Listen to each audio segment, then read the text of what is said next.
उज्जवल Bharat news, देश की प्रखर आवाज, मध्याह्न संवाद, डेली एट 2 PM।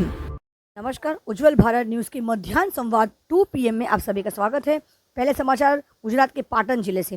पाटन जिले के सिद्धपुर तालुका के लुखासन गांव के आसपास एक बबूल की शाखा पर एक 45 वर्षीय महिला का गला घोटा हुआ शव मिला, जिसमें सिद्धपुर पुलिस ने दुर्घटना दर्ज करने के बाद हत्या का मामला दर्ज किया गया है और हत्यारे का पता लगाने की कोशिश कर रही है। पाटन जिला पुलिस में 8 दिन से हत्या की गुत्थी सुलझाने के लिए रात दिन एक कर रही है, लेकिन पुलिस को अभी तक कोई सुराग हाथ नहीं लगा है। सिद्धपुर के लुखासन गांव में हनुमान जी के मंदिर के पास केसरबेन वाशरभाई रावल नाम की 45 वर्षीय महिला रहती थी। शनिवार की रात बेटे आशीष से बात करने के बाद उसका मोबाइल फ़ोन बंद आया तो परिवारजनों ने खोजबीन की, जिसमें रविवार की सुबह अमृत मंदिर से आधा किलोमीटर दूर बबूल के पेड़ की डाल पर गला घोट कर हत्या कर दी गई लाश बरामद हुई है। शुरुआती चरण में इसे आकस्मिक मौत के रूप में दर्ज किया गया था, लेकिन केसरबेन के बेटे ने आशीष ने अपनी मां की हत्या किए जाने के संदेह जताते हुए सिद्धपुर पुलिस स्टेशन में शिकायत दर्ज कराई, जिसके बाद पुलिस ने हत्या का मामला दर्ज किया और आगे की कार्रवाई जारी की गई है। लेकिन पाटन जिला पुलिस को 8 दिन के बाद भी हत्या के मामले पर कोई सुराग हाथ नहीं लगा है। हत्या के गंभीर मामले में सिद्धपुर पुलिस स्टेशन की PI JB आचार्य की टीम के साथ पाटन जिले के LCB PI VR चौधरी और उनकी टीमों ने जांच में शामिल हुई। फिर सिद्धपुर के पुलिस उपाधीक्षक के पंड्या ने भी घटनास्थल का दौरा किया और आगे की जांच शुरू किया गया है। संवाददाता प्रवीण योगी पाटन से उज्जवल भारत न्यूज की तरफ से।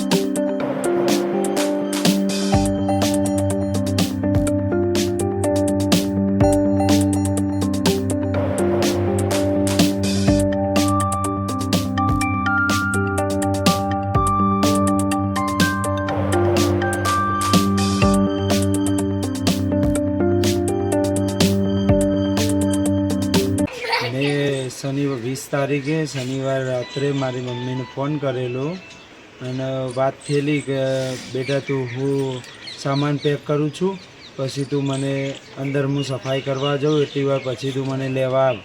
ત્યારે મેં કીધેલું કે સારું મમ્મી। એના પછી મેં મારા મિત્રને મોકલેલો તો હાજર નથી મમ્મી, વત્તા હું ત્યાં ગયો ઘટના મંદિરે લારી ઉપર તો મમ્મી હાજર નથી। પછી આજુબાજુ શોધ્યું તો મહારાજ જોડે CCTV ચેક કરાયા તો મમ્મી હતી ના। એ પછી મેં ગામના દિનેશભાઈએ જે ફોન ઉપાડેલો મમ્મી નથી એ ટાઈમે એમને બોલાવ્યા। પછી બધા પરિવારના સભ્યોને બોલાવ્યા, બધાએ અમે આખી રાત શોધખોળ કરી। પછી અમે પોલીસ જોડે કેસ કર્યો। 12 વાગે પોલીસ આવી, 2 સાહેબો શોધખોળ કરી 3 વાગ્યા 4 વાગ્યા સુધી, પણ મમ્મી ચોય મળ્યા નહીં। પછી અમે ઘરે આવ્યા। ઘરેથી વહેલા ઉઠીને સવારે ગયો હું ત્યાં, એટલે મમ્મીને આજુબાજુ ઝાડીમાં મેં શોધ્યા પણ ના મળ્યા। અડધો 1 કલાક પછી જે જગ્યાએ ચપ્પલ પડ્યું હતું મમ્મીનું એ અહીંથી આગળ હું ગયો, એટલે આગળ જાતી વખત મને એવું લાગ્યું કે અહીંયા ચપ્પલ પડ્યું છે તો અને આજુબાજુ શોધ્યું। હું શોધતા શોધતા મમ્મી ત્યાંથી આગળ કોઈને ગળા ટૂંપો આપીને પાછળના ભાગથી હાડી વડે નીચે બેઠેલી હાલતમાં મમ્મીને મારીને બેસાડેલી અને હાલો ખાલી સેમ્પલની જેમ લટકાવેલો હતો। તો પછી ઘટનાસ્થળ ઉપર સરપંચને બોલાવ્યા, પોલીસને બોલાવ્યા અને આ રીતે મમ્મીને પોસ્ટમોર્ટમ માટે લઈ ગયા। પોસ્ટમોર્ટમ થયા પછી ઘરે લાવ્યા, અમે અંતિમ વિધિ પતાવી। એ પછી પોલીસ ખૂબ જ મહેનત કરે છે। એ પોલીસ બી શોધખોળ ચાલુ છે પોલીસની, એ દરેકને પૂછપરછ કરી છે। પણ પછી અમે બી અમને બી પોલીસ પૂછે છે પણ કોઈ હાથમાં કોઈ હજુ કડી આવી નથી કે અમને હજુ સુધી કોઈ પોલીસ કઈ દિશાની આધારે શોધખોળ કરે છે એ અમને ખબર નથી. 7 દિવસ થઈ ગયા છે આજે, તો પણ હજુ સુધી અમને કોઈ પ્રકારનું અનુસંધાન મળ્યું નથી. મમ્મીની કોઈ પ્રકારની કડી હાથમાં આવી નથી. શું નામ આપનું? મારું નામ आशीष रावल, आशीषभाई वसरामभाई। पाटन से ही एक और मध्य संवाद में एक और संवाद। पाटन जिले और तालुका में सुबह से ही लंबे अंतराल के बाद मेघराजा का आगमन हुआ है। पाटन शहर समेत तालुका में सुबह से ही बारिश हो रही है। पाटन के कुंधेर, खलीपुर, मटरवाड़ी, सुजनीपुर सहित मध्यम बारिश, हारीज तालुका के सरवाल, बोरतरवाड़ा, दातरवाड़ा और कुकरना के ग्रामीण इलाकों में भारी बारिश हुई है। अत्यधिक उत्तेजना और बफारा के बीच मेघ मेहर। 14,262 हेक्टेयर में नष्ट हो रही फसलों के लिए किसानों को जीवन दान मिलेगा। कपास, अरंडी, चारा और सब्जियां जैसी फसलों जीवंत हो जाएगी। इस बारिश ने किसानों के चेहरे पर मुस्कुराहट ला दी है। पाटन से प्रवीण योगी, संवाददाता, उज्जवल भारत न्यूज टीम की ओर से। आइए आपको मध्य संवाद में समाचार सुनाते हैं अब पांडेसरा सूरत से। पांडेसरा नागसेन नगर में सूदखोर मां बेटे की हुई मौत। आशा सोनाबेन और बेटे जिग्नेश सोनाबेन ने दावा किया कि ब्याज से ज़्यादा चुकाने के बावजूद भी पठानी उगरानी, इतना ही नहीं बिल्डिंग की फाइल भी ले गए। ब्याज न देने पर घर से निकालने की धमकी दी और जान से मारने की धमकी भी दी है। पांडेसरा पुलिस ने मामला दर्ज करके आगे की कार्रवाई जांच हाथ में ली है। सूदखोरों के लिए बहुत सारे कानून बनाए गए हैं, लेकिन इनसे ज़रूरत है तो जागरूकता लाने की। अगर जो विक्टिम है वो खुद ही अगर आगे आकर इस प्रकार के सूदखोरों के बारे में अगर मामला दर्ज कराते हैं तो कानून व्यवस्था इतनी ज़्यादा मजबूत है हमारे देश में कि आखिर हमारे निर्दोष व्यक्ति जो सूदखोरों के चक्कर में आकर अपने जीवन को तहस नहस कर देते हैं, वो अगर आगे आकर उनके बारे में अगर मामला दर्ज कराते हैं, रिपोर्ट लिखाते हैं, तो ज़रूर कार्रवाई की जाती है और कठिन से कठिन कठोर सज़ा वो प्राप्त होते हैं। माननीय गुजरात सरकार के निर्देश के अनुसार ब्याजखोरों के खिलाफ मुहिम चलाई जा रही थी। उसमें पांडेसरा पुलिस स्टेशन की हद में 3 फरियादी सामने आए और उन्होंने एक आशा सोनवणे और उसके बेटे जिग्नेश सोनवणे के खिलाफ फरियाद की कि इन्होंने ब्याज पे हमने पैसा लिया था, उसका हमने पैसा और ब्याज दोनों चुका दिया।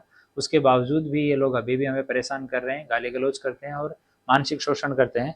उसमें पहला जो केस है जिसमें IPC 384 और नाना धीरदार अधिनियम की कलम के साथ में गुना दाखिल किया गया है। उसमें 1 लाख रुपए ब्याज पे लिए हुए थे, उनके बदले में 1,75,000 रुपये चुका दिए। उसके बाद में भी कंटिन्यू ब्याज की और पैसे की मांगनी, वो 1 लाख रुपए है वो एज इट इज स्टैंडिंग ही था और उसकी दोनों माँ और बेटे ये दोनों मांगनी करते थे और इनका अगले के घर में जाके बैठ जाना, गाली गलौज करना, उसको खाना नहीं बनाने देना, घर से बाहर नहीं जाने देना, इस तरह का त्रास इनका था। दूसरा जो इनके खिलाफ फरियादी आया उसमें फरियादी ने इनसे 1,75,000 रुपये अपनी धर्मपत्नी के इलाज के लिए ब्याज पे लिए थे। उसी समय पे 1,75,000 रुपये ब्याज पे दिए, उसके बदले में 2,27,000 रुपये के कागज़ पे इन लोगों ने साइन करवाए और साइन करवा के उसका मकान जो है वो खरीद लिया। उसमें लिखान कर लिया कि ये मकान जो है वो मैं इनको बेचान करता हूँ। तो उसी टाइम पे इसने 50,000 रुपये ज़्यादा का लिखान करवा लिया। उसके बाद में कंटिन्यू ब्याज लेते रहे, ये पैसा जो है वो भी चुका दिया गया, लेकिन इसके मकान की फाइल अभी भी उनके पास है और उस मकान पे कब्जा करके उसमें दूसरा किराएदार इसने बिठाया हुआ है। तो उसकी फरियाद पे IPC 386 और नाना धीरदार अधिनियम के तहत FIR दर्ज की गई है। तीसरा जो फरियादी सामने आया उसने 50,000 रुपये इनसे उधार लिए थे, उसके बदले में 54,000 रुपये चुका दिए और बाद में मंथली किस्त के रूप में भी ब्याज वो हर महीने चुका रहा था। उसके बावजूद उसका घर जो है वो आशा सोनवणे ने अपने दामाद के नाम पे गिरवी रखवा लिया और उसके मकान पे कब्जा कर लिया। तो इन तीनों की FIR दर्ज की गई है और बाद में जब पंचनामा के दौरान उसके घर पे पंचनामा किया गया तो 3-4 और फाइलें वहाँ पे मिली हैं। तो उन फाइलों में जिनका नाम है उनके साथ में अभी पुलिस कांटेक्ट कर रही है। अगर उनके साथ भी इस तरह का पैसा देके और इस तरह का टॉर्चर हुआ है तो उनको बुला के उनकी निवेदन लेके उनके खिलाफ भी गुना दाखिल किया जाएगा। तो अभी ब्याज के खिलाफ जो मुहिम चलाएगी उसके बाद में लोगों में जागरूकता आई है और लोग धीरे धीरे सामने आके और फरियाद कर रहे हैं। Thank you. मध्याह्न संवाद में एक और समाचार सूरत से। सीए से इनलाइन ठगी, 8वां पुलिस ने सीए अशोक जैन को गिरफ्तार कर लिया है। पैन कार्ड से खाता खोलकर फॉर्म खोलने वाले AK ऑस्टवाल कंपनी के सीए अशोक जैन की गिरफ्तारी। 10,000 TDS कटने के बाद रिटर्न देखने पहुंचे एक शिक्षक को अपने नाम पर बैंक में करोड़ों का लेन देन मिला। शिकायतकर्ता को 8 महीने तक भटकाने के बाद पुलिस ने चार्टर्ड अकाउंटेंट के खिलाफ मामला दर्ज किया है। यदि पुलिस जांच करे तो कई तथ्य सामने आ सकते हैं। अशोक जैन ने शिक्षिका के पिता के पैन कार्ड का भी दुरुपयोग किया। अलग अलग फॉर्म बनाकर 35 से 40 लाख का लेन देन किया हुआ यहाँ पर नजर आ रहा है। जिस चार्टर्ड अकाउंटेंट से हम अपना हिसाब और बही खाता सुरक्षित रखते हैं, वही चार्टर्ड अकाउंटेंट अगर आने वाले समय में अगर हमारे साथ इस तरह के धोखाधड़ी करें तो कानूनन जुर्म है और उसे कड़ी से कठोर सज़ा अवश्य मिलनी चाहिए। और हमें ज़रूरत है हमें अपने आप को जागरूक करने की, और अगर हम विक्टिम हैं तो बिना डरे हमें कानून का सहारा ज़रूर लेना चाहिए, और अगर अपराध हुआ है तो उस पर कठोर कार्रवाई ज़रूर होती है। सूरत सिटी के 8वां पुलिस स्टेशन की हद में एक व्यक्ति किशन राणा करके हैं जो टीचर हैं, उन्होंने आके फरियाद किया कि उनका पैन कार्ड, उनके आधार और उनकी डिटेल है वो यूज करके और बैंक में अकाउंट खुलवाया गया है और उस अकाउंट में लाखों रुपए के ट्रांजैक्शन पिछले कई फाइनेंशियल ईयर में किए गए हैं।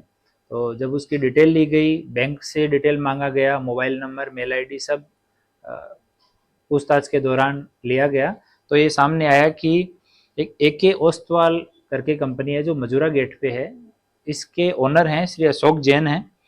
उन्होंने ये अकाउंट खुलवाए। अकाउंट खुलवाने में उन्हीं का ही मोबाइल नंबर था, उन्हीं की मेल आईडी थी।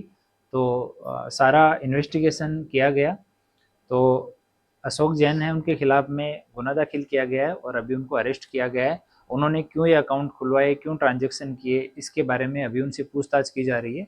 तो फर्दर जो डिटेल आएंगे, इनिशियली उन्होंने बताया कि उन्हें कुछ कंपनियों को जो उनके क्लाइंट थे उनका सिविल सुधारने के लिए उन्हें ट्रांजैक्शन करने थे, तो ये ट्रांजैक्शन इसलिए उन्होंने किए थे। और उनके पास ये पैन कार्ड, आधार कार्ड कहाँ से आए, तो उनका कहना है, प्राथमिक पूछताछ में उन्होंने बताया कि कोई पुराना अकाउंटेंट था, उसने ये डिटेल मुझे लाके दिया था कि इसके नाम से खुला सकते हैं, मेरी इनसे बात हो चुकी है कि इन्हें कोई आपत्ति नहीं है। पर फरियादी का कहना है कि ऐसा कुछ नहीं है, मुझे कभी पता नहीं लगा कि मेरा पैन कार्ड, आधार कार्ड कहाँ पे किस अकाउंट के लिए यूज़ हो रहा है। जब बाद में उसको एक बार इनकम टैक्स रिटर्न भरना था तो उसको पता लगा कि उसके नाम पे कई लाखों रुपए का रिटर्न पहले भरा जा रहा था। तो अभी 420, 465, 467, 468, 471 IPC में FIR रजिस्टर की गई है। अशोक जैन को अरेस्ट किया गया और आगे की पूछताछ अभी चालू है। मध्याह्न संवाद में एक और समाचार सूरत से। सूरत के खटोदरा इलाके से एक ड्रग डीलर को गिरफ्तार किया गया। खटोदरा पुलिस ने भारी मात्रा में अफीम के साथ एक आरोपी को गिरफ्तार कर लिया है। पुलिस ने लगभग 12,40,300 रुपये की कीमत की लगभग 2,480.6 ग्राम की अफीम जब्त की है। पुलिस ने राजस्थानी युवक हनुमान राम छोटू राम चौधरी को गिरफ्तार कर लिया है। आरोपी राजस्थान से बड़ी मात्रा में अफीम लाते थे और सूरत में खुदरा बिक्री करते थे। पुलिस पूछताछ में आरोपी ने बताया कि उसने सूरत में अफीम के ग्राहक तय किए थे और खुदरा में बेचता था। आपको बता दें कि जो गुजरात राज्य है वो वहाँ पर शराब की बिक्री भी गैर कानूनी माना जाता है, लेकिन आज हम देख रहे हैं कि सूरत जैसे बड़े शहर में जहाँ पर टेक्सटाइल और डायमंड का एक हब माना गया है, सूरत में आज देश के हर कोने से, हर राज्य से लोग वहाँ पर अपने व्यवसाय करने के लिए आते हैं और यहाँ पर आकर, लेकिन इस प्रकार की जब घटनाएं सामने आती हैं तो देखा गया है कि पर प्रांतीय लोग यहाँ पर व्यवसाय तो करते ही है, लेकिन जब गैर कानूनी इस प्रकार के जब हमें घटनाएं देखने को मिलती है तब ऐसा लगता है कि कहीं ना कहीं गुजरात का विकास खतरे में आ गया है। लेकिन आपको बता दें कि वर्ष 2018 में गुजरात क्राइम का जो आंकड़ा था वो 3.3 था और जो 2019 में वो घटकर 2.7 और वर्ष 2021 में फिर वो और घटा 2.3 हो गया। लेकिन महिलाओं के विरुद्ध जो अपराध के मामले में गुजरात का क्राइम रेट 22.1 है, जो ऑल इंडिया क्राइम रेट में 64.1 की तुलना में बहुत ही कम है। आपको बता दें कि भारत में अपराध का रिकॉर्ड ब्रिटिश राज से के समय से ही दर्ज किया जाता रहा है, तब अब गृह मंत्रालय भारत के अधीन राष्ट्रीय अपराध रिकॉर्ड ब्यूरो द्वारा प्रतिवर्ष व्यापक आंकड़े संकलित किए जाते हैं।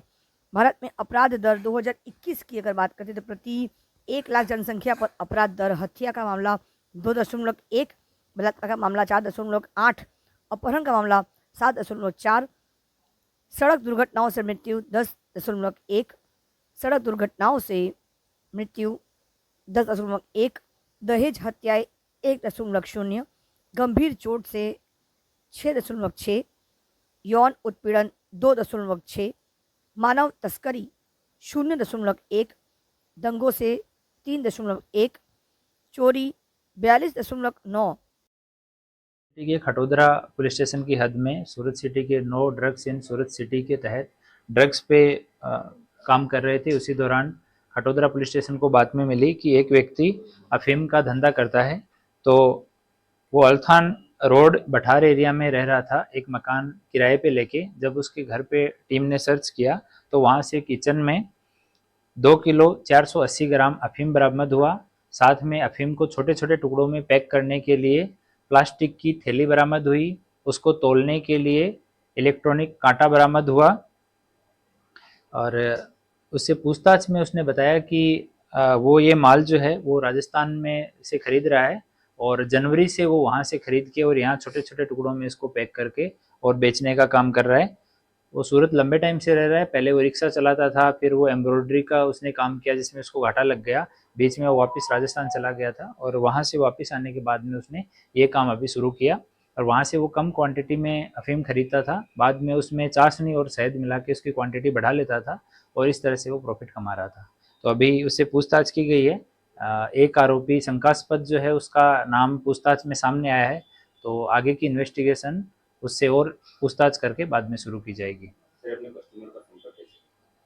उसके कस्टमर फिक्स थे लगभग, उनको वो कुछ टुकड़ों में देता था, जैसे किसी को 50 ग्राम दिया, किसी को 100 ग्राम दिया और आगे वो लोग भी छोटे छोटे टुकड़ों में, क्योंकि अफीम का सेवन करने वाले ज़्यादातर लोग, कुछ लोग मैक्सिमम लोग राजस्थान के हैं जो उसको पहले से जानते हैं, तो उनके वो टच में था और मैक्सिमम वो उन्हीं को ही सप्लाई करता था। तो ये कैसे लिए अभी सूरत तक कैसे ला रहा था? वहाँ से जाके बस में रख के, बस में बैठ के आता था और बस में यहाँ ला के अपने घर पे रखता था, टुकड़ों में करने के बाद में उसको बेच देता था। ये अभी पूछताछ करेंगे, उसके बाद में इन्वेस्टिगेशन में चीज़ें सामने आएगी तो आगे आपको इन्फॉर्म करेंगे।